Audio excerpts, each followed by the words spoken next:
Happy Thursday, and thank you for joining us for another episode on our video blogs. This week we're going to be talking about a very interesting topic that we receive a ton of comments and a ton of requests for questions, and today we're going to be talking about guns on board vessels. If you're new to the channel, what we try to do here at International Maritime Security Associates is provide really good information and content about events and things happening in the maritime industry, all the way from boat shows and other events to regulatory compliance issues, to issues affecting captains and crews, and really a wide swath from cargo lines to cruise lines to large yachts. So thanks for joining us.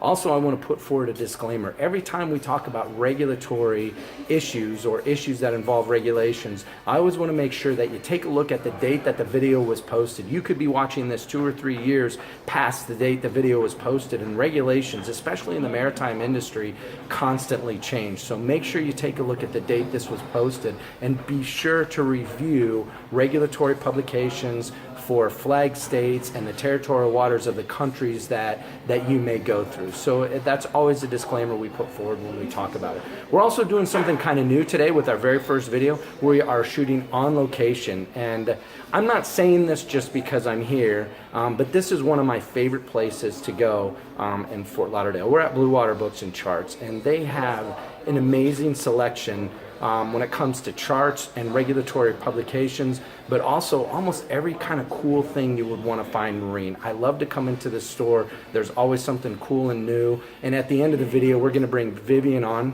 She's one of the owners of this store, and we're going to talk a little bit about the regulatory compliance side and some of the things that Bluewater does to be able to help vessels at sea. So we're definitely excited about being on location, and we just thank them. Make sure you check out in the comment links below. We'll have a link to their website, so if you have any questions about anything Bluewater, you can give them a call. If you have any questions on anything regulatory compliance wise, don't ever hesitate to reach out to us through our website, which will be below, along with our social media links. And anytime that you have questions about any topic, go ahead and post those, because once a month we're going to be doing a viewer show where we're going to be answering your questions about everything marine and maybe even some non-marine. Also, make sure you check out the events part of our channel. It's always exciting. We try to post just different funny things that we're doing. Some of them are marine, some of them are non-marine. We have the opportunity this weekend to be involved in a really cool event, and if we can put it together, that will go up on the events channel. Be sure always to join us every Thursday here for a new video blog. All right, so let's get into the meat of the video today, and that's talking about carrying guns on board vessels. There's two things that we look at when we talk about carrying guns on board vessels. First is the flag state of the vessel, and the second is the territorial waters that vessel may be transiting through or transiting in. So kind of step back a little bit. From a regulatory compliance standpoint, the first thing that we look at are regulations that come from the International Maritime Organization, or what people refer to as the IMO. The biggest code that was put forward back in 2002-2003 timeframe, right after the attacks in the United States of September 11th, was the ISPS codes, or the International Ship and Port Facility Security Codes. Those codes put forward a whole slew of regulations of how the maritime industry deals with security, whether it's security on board vessels, cargo lines, cruise lines, and even some of the large yachts, and also port facilities. So facilities where cruise lines dock and embark and disembark passengers, cargo lines where they use facilities to on and offload cargo. So ISPS was really the foundation of kind of international regulations for maritime security. What happened is, once the IMO passed those regulations forward, each individual country has now passed their own regulations. So in the United States, you have the MTSA, or the Maritime Transportation Security Act of 2002. That really put forward, for U.S. flagged vessels and vessels that visit U.S. facilities, these are the security compliance issues that you need to be concerned with. And each country and each flag state is completely different. So the first thing you look at when you talk about carrying guns on board vessels is the flag state. What does the flag state allow? So that's the first place you need to go. The majority of the flag states are not specific about the carriage of weapons on board or security teams. Most of the larger flag states have put forward guidance and actually allow it. The United States flag allows guns on board U.S. vessels. However, there's a second piece you have to look at when you talk about carrying guns on board vessels, and that's the territorial waters of the country that the vessel may transit through, whether it's part of its normal transit or where that vessel is going as part of their end destination. There are a number of countries that it is not legal to carry weapons on board vessels.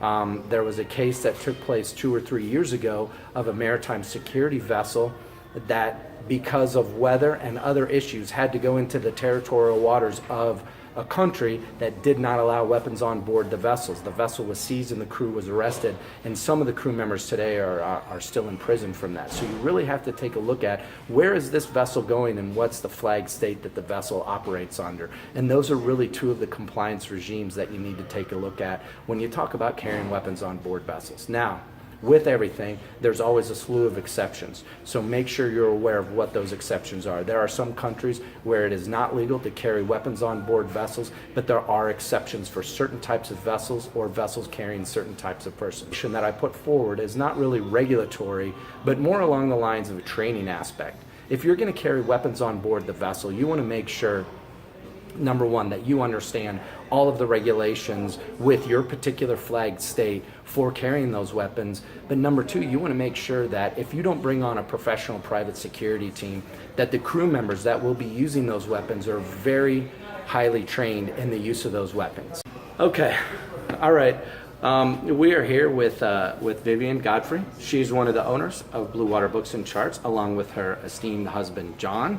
Both actually really good friends of mine. I've worked with them in the maritime industry for a number of years and have really gotten to know them and their business and what they do here. And that's one of the reasons we decided with this episode to come to Bluewater, is because you guys really kind of have the other piece of what we do. We go out as a company and we put together security plans and the regulatory compliance plans, but there's really a whole other part of it that we don't do that you guys kind of fill in behind us. So I said, hey, this would be a great idea to come to Bluewater and kind of talk about that other piece that I think is extremely important when it comes to the regulatory side of it. So if you want to tell us a little bit about Bluewater and what you guys kind of do on the regulatory side of it. I will. Well, Corey, it's great to be here with you. Glad that you came to Bluewater Books and Charts, and happy Thursday, as Corey said. One thing I do know from the movies is that usually people like me who are sort of height challenged get given a little box to stand on, but I'm going to have to make Corey lower himself down. We should have done that. We're sort of the same height, but my TV camera people will be like, "Oh, that looks horrible. You're towering." And Vivian, okay. But anyway, on to security again. So, Corey, thanks for the introduction at the beginning of this little YouTube segment about Bluewater Books and Charts. We've been in business a little over 30 years, and what we do is we supply nautical charts, both electronic and paper, and publications that can be had both electronic and paper to all of our super yacht, large yacht customers. And we help you understand how to stay compliant. So this is one of the IMO publications. Bluewater is an official IMO distributor. We're also an official distributor for the UK Hydrographic Office, French Hydrographic, Canadian, US government, and so on. So we pretty much have everything that you might need to have to make sure that you're compliant. Can provide to you according to your flag state. We can give you a complete list of the publications that you need to have on board. That's me. I want to have all of this in paper so I can go to a bookshelf. But you know, the bad thing about that is this book, I think, is probably one of the best books out there that gives a great overview really to the layman to understand the ISPS code. But the issue is there's changes that happen to these codes all the time. So if I have a slew of paper books, then when a code changes, I have to come in and replace this book or that. That's where correct. It's electronic, yes, a lot easier. You get the update online, and we are seeing more and more of our customers switching from paper to the digital version. Thanks, Vivian, for taking time to join us on our little, Thanks, Corey. Little show here on Next Thursday. time I'm going to ask for that box. Yeah, I'm sorry. Should have done a little bit better job at that. One of the things that I really like that you guys don't have anymore, they used to have this really cool, huge stuffed alligator, and I said, I'm always going to come in one day and buy this for my dog Bruno, but someone came in and bought the alligator. Someone came in right before Christmas and bought the stuffed alligator, so sorry, Corey. That's okay. Maybe next time. We do have a penguin and an orca whale. I'll have to get that for Bruno, I guess.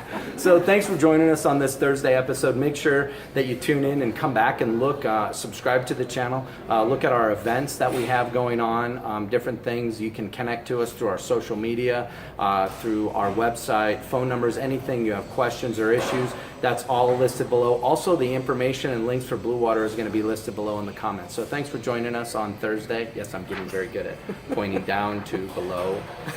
Thanks for joining us on this Thursday episode, and we definitely look forward to catching up with you next Thursday. Bye now.